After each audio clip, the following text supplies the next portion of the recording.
ओ बिहारन सीख के नहीं आई क्या? नीतीश कुमार के बिहार ने जिसने मोदी जी को एक बार फिर से प्राइम मिनिस्टर की चेयर पे बैठा दिया और सांसद में हमें कुछ ऐसा सुनने को मिलता है कि अब बिहार बदलने वाला है। पूरे देश की सेवा की, अब पूरा भरोसा है कि जो कुछ भी बचा है अगली बार ये सब पूरा कर देंगे। ये एक बहुत ही बड़ा क्वेश्चन है, क्या सच में नीतीश कुमार बिहार को बदल पाएंगे? इससे पहले नीतीश कुमार ने प्रधानमंत्री के सामने बिहार के लिए स्पेशल स्टेट का दर्जा देने का शर्त भी रखा था। बजट को पब्लिश करने से पहले ये रूमर आते हैं कि नीतीश कुमार ने 30,000 करोड़ रुपए की आस किया है बिहार के डेवलपमेंट के लिए, लेकिन उसी बिहार में लगातार 1 वीक के अंदर 6 से भी ज्यादा ब्रिज कोलैप्स कर गए और एक ब्रिज जिसका कंस्ट्रक्शन तो कम्प्लीट हो गया था लेकिन वो पब्लिक के लिए स्टार्ट नहीं किया गया था और वो ब्रिज भी कोलैप्स कर गया। Of a newly constructed bridge over the Bakra River collapsed in Pararia village of Bihar's Araria district. It was built at a cost of 12 crore rupees.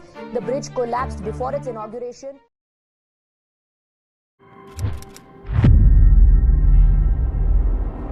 Bihar जिसने पिछले 12 साल में 420 आईएएस रैंक के ऑफिसर प्रोड्यूस किया, on an average हर साल 34 aspirant ने UPSC को clear किया, लेकिन इसी बात पे कंट्रोवर्सी भी होती है कि तुम बिहारी जब इतने इंटेलिजेंट हो तो बिहार के लिए कुछ करते क्यों नहीं? भारत के हर डिस्ट्रिक्ट में या तो कलेक्टर या एसपी या दोनों एक बिहारी है। फिर उसी में दूसरे लोग पूछने लगते हैं कि अरे इतना महान है तुम्हारा, तुम लोग बिहार का कुछ क्यों नहीं? और ये बात सही भी लगती है क्योंकि बिहार में ओनली 7% ऐसे लोग हैं जो कि अपने ग्रेजुएशन को कंप्लीट किए हैं, लेकिन बिहार के लिए इससे भी बड़ा शॉकिंग का फैक्टर तो ये है कि वहाँ की पॉपुलेशन में सिर्फ 9% ऐसे लोग रहते हैं जो कि अपने सेकेंडरी एजुकेशन को कंप्लीट किए हैं। और इसके पीछे का रीजन है यहाँ का एजुकेशन सिस्टम। अगर आप यहाँ के स्टूडेंट और टीचर के बीच में रेशियो देखेंगे तो हर 122 स्टूडेंट के पीछे सिर्फ एक टीचर अवेलेबल है। वहीं पे अमेरिका जैसे कंट्री में हर 15 स्टूडेंट के पीछे एक टीचर अवेलेबल होती है और जो टीचर अवेलेबल है वो लेट आने के आदी बन चुके हैं। जरा ये आर्टिकल देखिए जहाँ पे स्कूल के बच्चे स्कूल पे गेट लगाने के बाद पुलिस स्टेशन पहुंच जाते हैं कंप्लेन करने के लिए कि हमारे टीचर्स लेट आते हैं, और कई बार तो टीचर और प्रिंसिपल के बीच में हाथापाई भी हो जाती है लेट आने के कारण।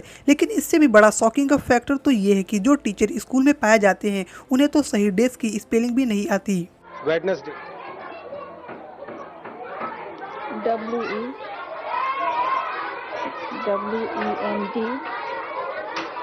WENDAY और इन सब फैक्टर से भी बुरा है बिहार के स्कूलों का एनवायरनमेंट। ना तो वहाँ पे एक प्रॉपरली टॉयलेट है और ना वहाँ पे एक ऐसा किचन जहाँ का खाना एक नॉर्मल इंसान खा भी सके। और बिहार में कुछ स्कूल तो ऐसे हैं जहाँ पे जाने के लिए आपको सही से रास्ते भी नहीं मिलेंगे, और ऐसा इसलिए क्योंकि सिस्टम में बैठे हुए लोग और स्कूल के हेड मास्टर वेलफेयर में आए हुए फंड को खा जाते हैं। जैसे कि ये न्यूज जहाँ पे एक स्कूल के हेड मास्टर ने तकरीबन 4.5 लाख रुपए स्कूल के फंड से गायब कर दिए। बिहार में कितने सारे स्कूल है जो कि अबेंडेंड पड़े हैं। इन सभी स्कैम से भी बड़ा होता है पेपर लीक का स्कैम, जिसके कनेक्शन हर पॉलिटिकल पार्टी से पाए जाते हैं। इंग्लिश नहीं बोल सकते हैं, जो थोड़ा मतलब पढ़े लिखे नहीं होते वो सब बिहार से, और जो इस तरह से होगा वो बिहार से नहीं होगा, चाहे वो ठेठ बिहारी ही क्यों ना।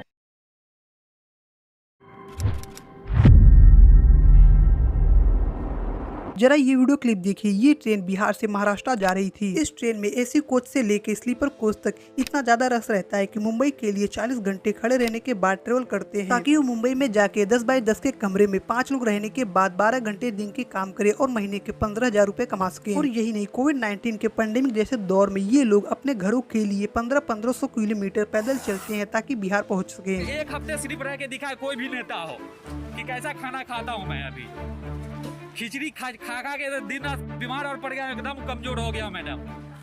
और यही सबसे बड़ा सवाल उठता है कि बिहार की गवर्नमेंट इतना अनेबल क्यों है कि लोगों को सिर्फ 15,000 की सैलरी वाली एक नौकरी भी ना दे सके। फिर ऐसा क्या है कि बिहार में एकदम चीप कॉस्ट पे लेबर अवेलेबल है, फिर भी मैन्युफैक्चरिंग कंपनी अपना सेटअप नहीं करना चाहती। वेदांता जैसी बड़ी कंपनी चिप मैन्युफैक्चरिंग के लिए महाराष्ट्र और गुजरात में हाई कॉस्ट पे करने के बाद भी जमीन खरीदती है, लेकिन बिहार में आने के लिए तैयार नहीं। थोड़ा सा हम ये देख लेते हैं कि जब अपने पलटू चाचा नीतीश कुमार ने अपने कॉन्फ्रेंस में ये कहा था कि आने वाले समय में हम 4.5 लाख से भी ज्यादा जॉब फिल करेंगे, जिसमें से एजुकेशन के सेक्टर में 2,17,000 से भी ज्यादा वैकेंट सीट को फुल करेंगे और तकरीबन 65,000 वैकेंट सीट को हेल्थ केयर के सेक्टर में फुलफिल करेंगे। और बिहार में ऐसे और कई सारे डिपार्टमेंट है जाके वैकेंट पोस्ट को फिल करेंगे। पलटू चाचा ने तो पिछले इंडिपेंडेंस पे ये भी कहा था कि आने वाले साल में हम 20 लाख नए जॉब को क्रिएट करेंगे पब्लिक और प्राइवेट सेक्टर को मिला के। और नीतीश कुमार पलटू चाचा का ये दोनों कॉन्फ्रेंस जो की बुरी तरीके से फेल होता है। नए जॉब्स को क्रिएट करना तो छोड़िए, जो प्राइवेट कंपनी वहाँ पे ऑपरेट करती है वो भी अपने कंपनी में ताला लगाने के बाद वहाँ से भाग रही है। ऐसा इसलिए क्योंकि जो स्टूडेंट थोड़े स्किल्ड है वो 15 से 20,000 रुपए की सैलरी लेके काम नहीं करना चाहते, और जो चीप लेबर अवेलेबल है वो अनएजुकेटेड अनस्किल्ड होती है, जिसके कारण से कंपनी को उन्हें ट्रेन करने के लिए ज्यादा कैपिटल इन्वेस्ट करना पड़ता है। बिहार में 80% इंजीनियर ऐसे हैं जिनके पास में डिग्री तो है लेकिन उनके पास में टेक्निकल स्किल का कोई बेसिक कॉन्सेप्ट भी नहीं है।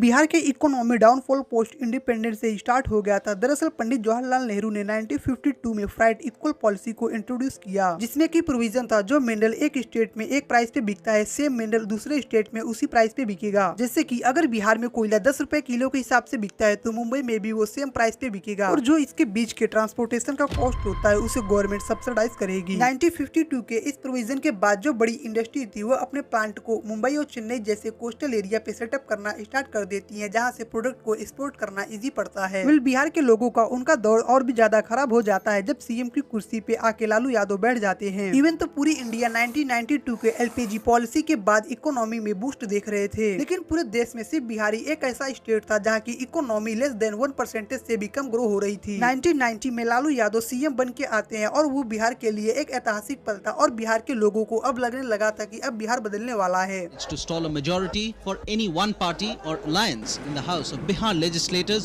resulting in a hung assembly.